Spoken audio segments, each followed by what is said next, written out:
पूर्वांचल में औकात नापने भर हैं हम।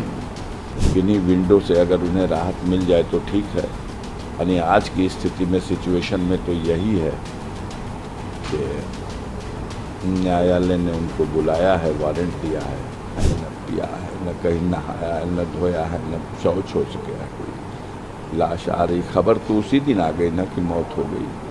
जो ओवरऑल सिचुएशन बना था, जैसे अब्बास पार्टिसिपेट नहीं कर पाए इसमें, अब्बास के लिए जेल में है, नियम है कि पेरोल मिलना चाहिए। तो पेरोल शासन दे सकता है, अब्बास को नहीं मिलेगी। डीएम दे सकता है, अब्बास को नहीं मिलेगी। न्यायालय का सहारा था, न्यायालय में डाली गई दरखास्त। हाई कोर्ट के जज साहब बैठे ही नहीं। दूसरे जज के यहाँ फाइल गई तो उसने कहा कि हम सिर्फ अपने न्यायालय की फाइलों को सुनवाई करेंगे, दूसरे जज की के यहाँ से ट्रांसफ़र जो आई हैं फाइलें उनको नहीं देखें। देखा नहीं। सुप्रीम कोर्ट में चीफ जस्टिस के यहाँ एक डाली गई अर्जेंट में कि बेंच में सुनवाई को न डाल करके अर्जेंट मैटर मान के इसको रात में ही सुनवाई करा ली जाए।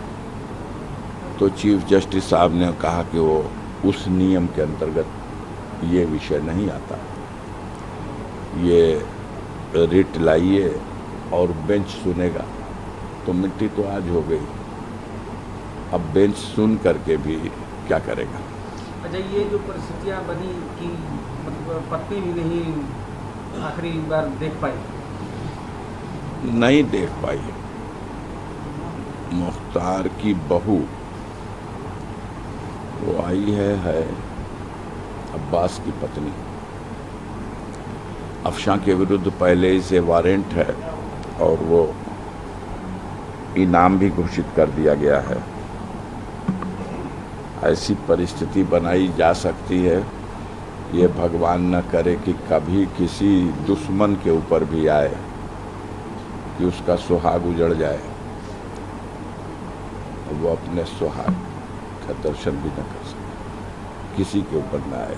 लेकिन हुआ ऐसा, क्योंकि अब वो जहाँ कहीं भी होगी हमारे धार्मिक रीति के हिसाब से अब 4 महीने की तो इद्दत बढ़ाएगी। उसके बाद हो सकता है कोर्ट के सामने आए। वो अपनी एंटीसिपेटरी बेल के लिए हाई कोर्ट और सुप्रीम कोर्ट का भी दरवाज़ा खटखटाई है। देखिए, तमाम तरह कानून में विंडो होती हैं, किन्हीं विंडो से अगर उन्हें राहत मिल जाए तो ठीक है। यानी आज की स्थिति में, सिचुएशन में तो यही है कि न्यायालय ने उनको बुलाया है, वारंट दिया है और इनाम घोषित कर दिया है। एक तो आपका लीगल बैटल का ऑप्शन है, दूसरा जो है आप चुनाव में भी जा रहे हैं। चुनाव में तो हमने आपको बताया कि मेरा परिवार आज हमारे से राजनीति में नहीं जन्म हुआ है। हम अपने पुरखों की उस विरासत को प्रयास करते हैं संभालने का। हमारे पुरखे थे डॉक्टर मुख्तार अहमद अंसारी, ये तस्वीर लगी है उनकी। जब देश गुलाम था तो 1926-27 में ये इंडियन नेशनल कांग्रेस के प्रेसिडेंट थे। जब इस देश में मोहम्मद अली जिन्ना ने मुस्लिम लीग की स्थापना करके और देश में एक अलगाववादी सोच को बढ़ावा देने का काम किया था, तब हमारे पूर्वज उन दिनों देश की एक जहती के लिए, भाईचारा बना रहे, इसके लिए इतना सक्रिय रहे कि महात्मा गांधी ने प्रस्तावित करके डॉक्टर अंसारी का नाम प्रेसिडेंट पद के लिए लाया था और मिस्टर केलकर दूसरे कैंडिडेट थे जिनसे चुनाव हुआ था और 42वें राष्ट्रीय अध्यक्ष डॉक्टर अंसारी चुने गए थे। इनके चुने जाने के बाद वो मिशन जो मोहम्मद अली जिन्ना चला रहे थे, उसे उन्होंने खुद अपनी पुस्तक में लिखा है कि जब डॉक्टर अंसारी प्रेसिडेंट थे तो मेरे मिशन को बहुत बड़ा धक्का लगा था। तो पूर्वजों की जो कुर्बानी थी वो देश को आज़ाद कराने के लिए थी। हम फ़ख्र से कह सकते हैं कि हमसे पहले भी हमारे परिवार में डॉक्टर शौकतुल्लाह अंसारी राज्यसभा के भी एमपी रहे, लोकसभा के भी एमपी रहे। फरीदुल हक अंसारी जो प्रजा सोशलिस्ट पार्टी के फाउंडर थे, वो 2 बार राज्यसभा के एमपी रहे। हमारे पूर्वजों में हम तो बिल्कुल इस दौर की कड़ी हैं, पहले इससे बहुत शानदार इतिहास है। डॉक्टर अहमद साहब थे जो केरल हाई कोर्ट के चीफ जस्टिस के पद को सुशोभित किए। आसिफ अंसारी साहब थे जो इलाहाबाद हाई कोर्ट के जस्टिस थे। ब्रिगेडियर उस्मान साहब थे जिन्होंने मातृभूमि की रक्षा में कश्मीर की सीमा पर मोहम्मद अली के जिना के प्रस्ताव को ठोकर मार दी और भारतीय सेना के नायक की हैसियत से नौशेरा घाटी और झांगर घाटी को फिर से भारतीय सेना को जीतने में सफलता दिलाई और कुर्बान हो गए। उन्हें मरने के बाद महावीर चक्र मिला। एक शानदार इतिहास है और आपका भी खुद का भी एक जीत का ट्रेंड रहा है। हम और तो उसके बाद एक हालात ये बने कि आपको लूज करना पड़ा अपना मेंबरशिप जो है पार्लियामेंट का। तो अब जो हालात बने हैं उन हालात में जब आप लोकसभा चुनाव में जा रहे हैं, उससे पहले आपके साथ काफ़ी चीज़ें हो चुकी हैं। आपकी सदस्यता गई, आपके आयोग बना दिए गए।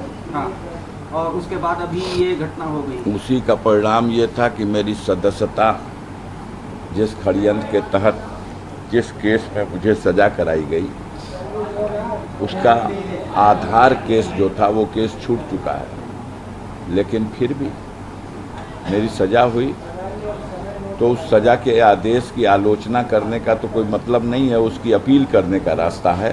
कानून में हम अपील में गए, अपील में मुझे जमानत भी मिली और माननीय सर्वोच्च न्यायालय ने गाजीपुर की कोर्ट से मेरे विरुद्ध सजा के दिए गए उस 4 साल के आदेश को मेरी अपील के निस्तारण तक के लिए सस्पेंड कर दिया। तो मैं अपने पद पर पदस्थापित भी हो गया। लोकसभा से अधिसूचना जारी करके मुझे फिर से सांसद का पद और दूसरी तरफ चुनाव आयोग की अयोग्यता भी समाप्त हो गई, मैं योग्य हो गया।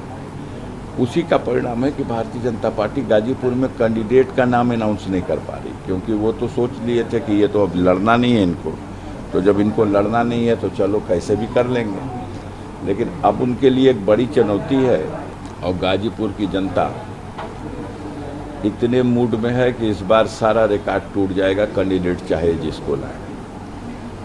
क्योंकि जुल्म अत्याचार तो सरकार अपने तंत्र का दुरुपयोग करके कर सकती है, लेकिन ये जो जनता है, ये जो गरीब लोग हैं, ये हमेशा सत्य के पक्ष में खड़े होते हैं। और देख लीजिएगा गाजीपुर का अंदरूनी रहस्य यही सामने आएगा कि ये अंदर की बात है, गरीब हमारे साथ है।